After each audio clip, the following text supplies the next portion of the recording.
last, but this is the way it is. We'll find a different route, a different fugue next time.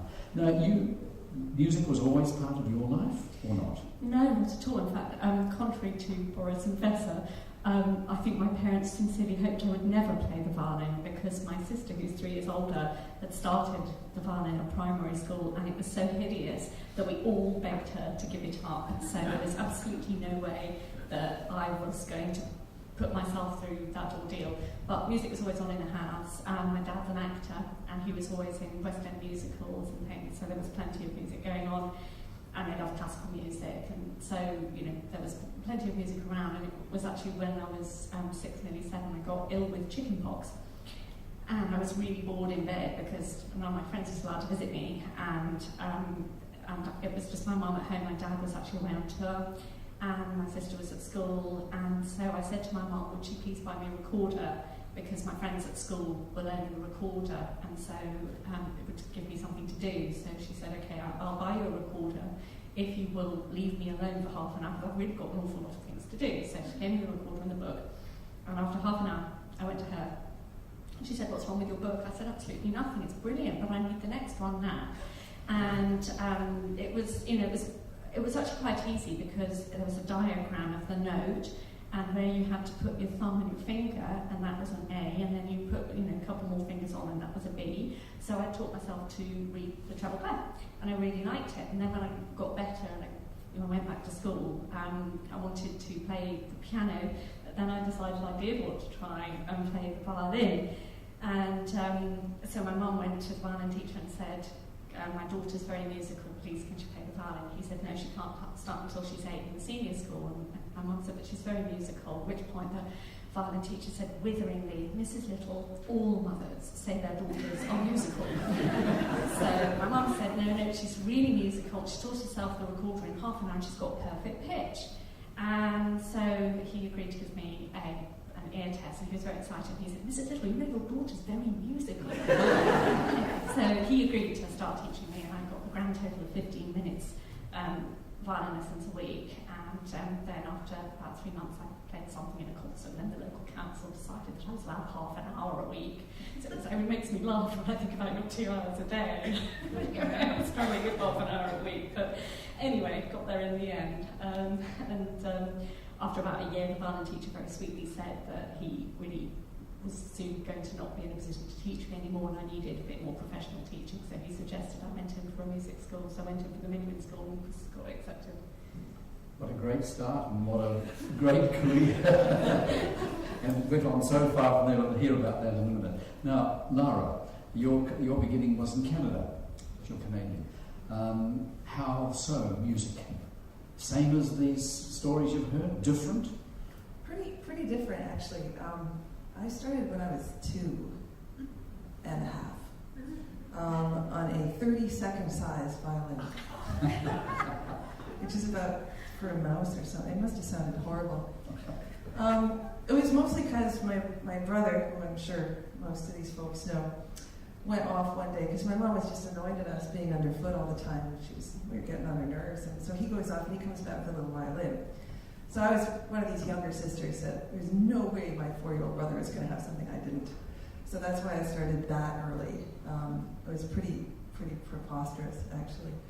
But things went quite quickly. Like, I played my first concerto when I was 4.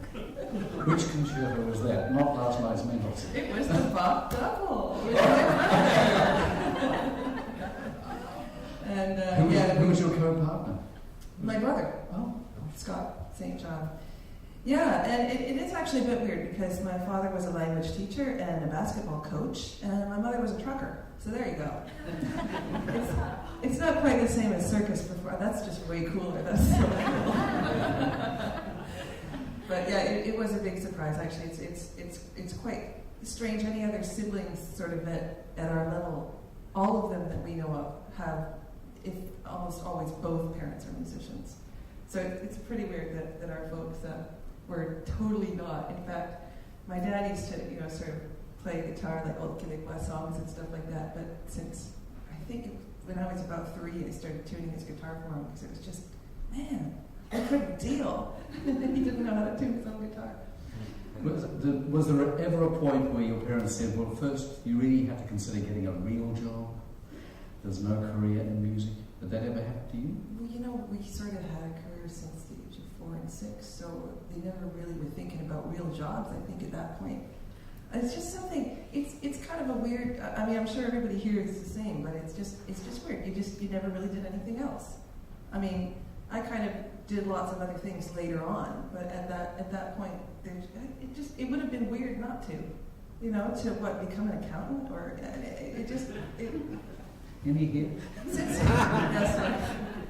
accountancy is a great profession. But I guess, you know, if you're sort of already sort of successful and a path is laid and yet it may be narrow, there doesn't really seem that much reason to stray from it, perhaps. Okay. Now we'll go to Vesa to ask the question,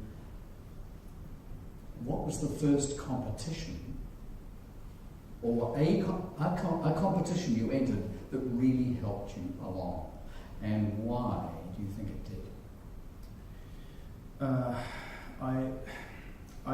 Well, there's a couple of international violin competitions in Finland. I had never been in an international competition, and those national competitions in a small country, of course, if you're successful, it makes a difference. I mean, you're suddenly known as a violinist. But did it make a difference? Maybe it did in a way. At the same, I think the most successful competition for me was the string quartet competition, in fact, which we won the same year. I was working in the orchestra, Igor Betstroni conducting, and I think it was a great year for me as a musician. The string quartet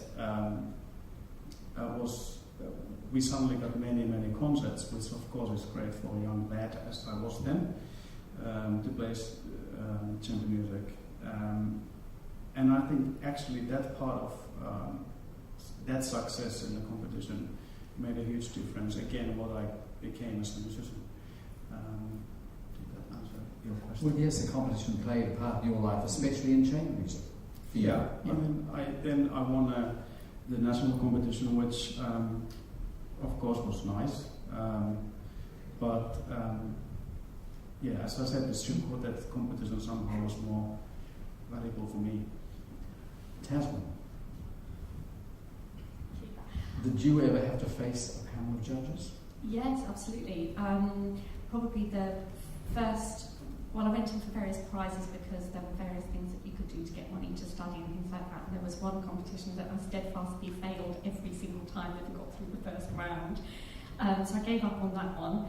And then when I was about 16, I went in for the BBC Young Musician of the Year, which was the televised competition. It was, in a way, it was quite controversial because of the age of the competitors.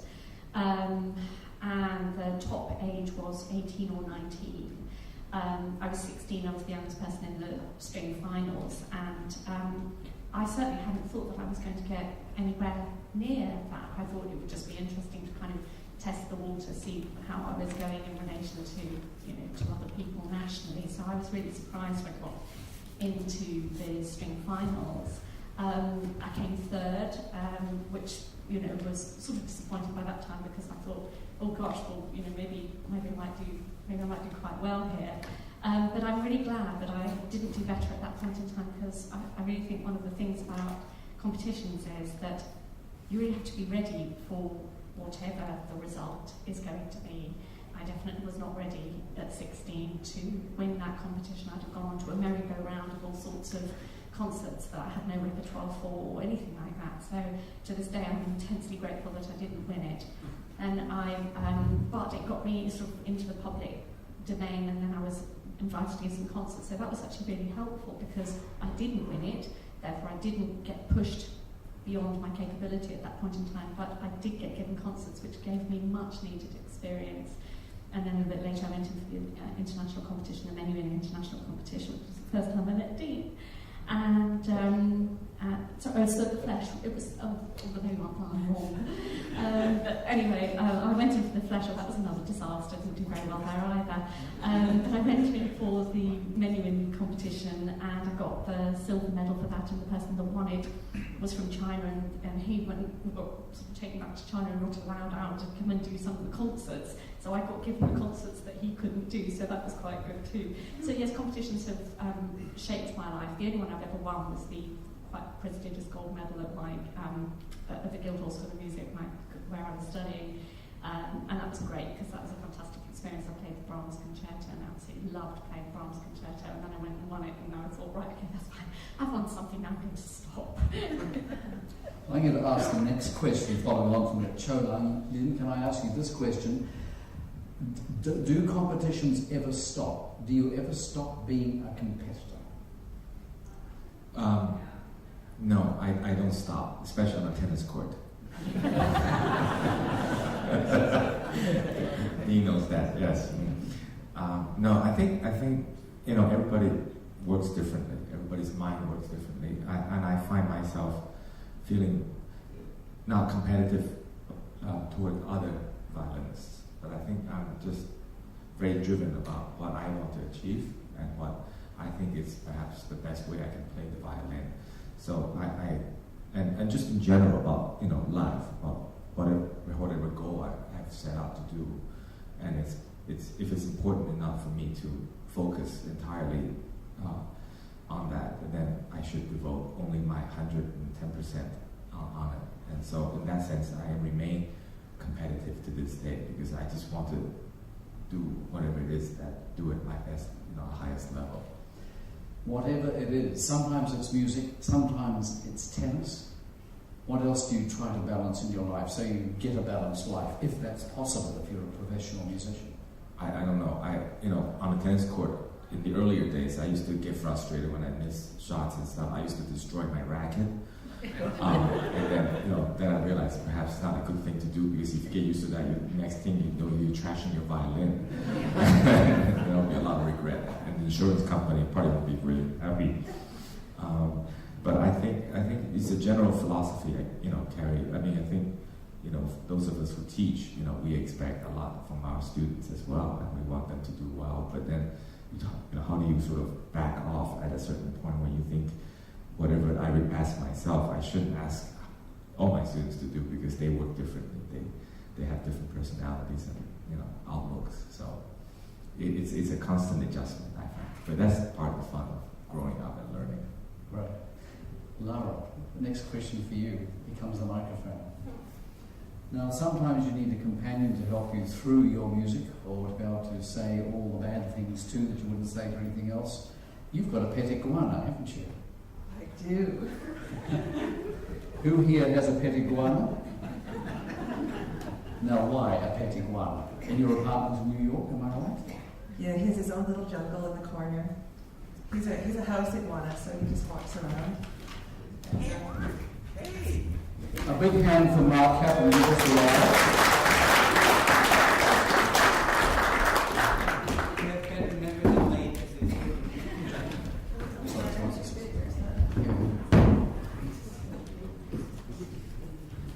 But actually, one thing I'm super excited about being in New Zealand for is to meet a tuatara. That it's just my dream. In fact, on our day off here, I'm thinking of convincing someone to take me to Invercargill, where they have that the hatchery. So they're fascinating. Mesozoic lizards, only in New Zealand. You should be very proud. But your kind of lizard can grow to very large size. Our tuataras are about this big. That's true. Actually, most reptiles, they grow till they die. So the largest is always the eldest. And my little guy should eventually reach about 6.5 feet, nose to tail. How's that in an apartment? Komodo dragon, right?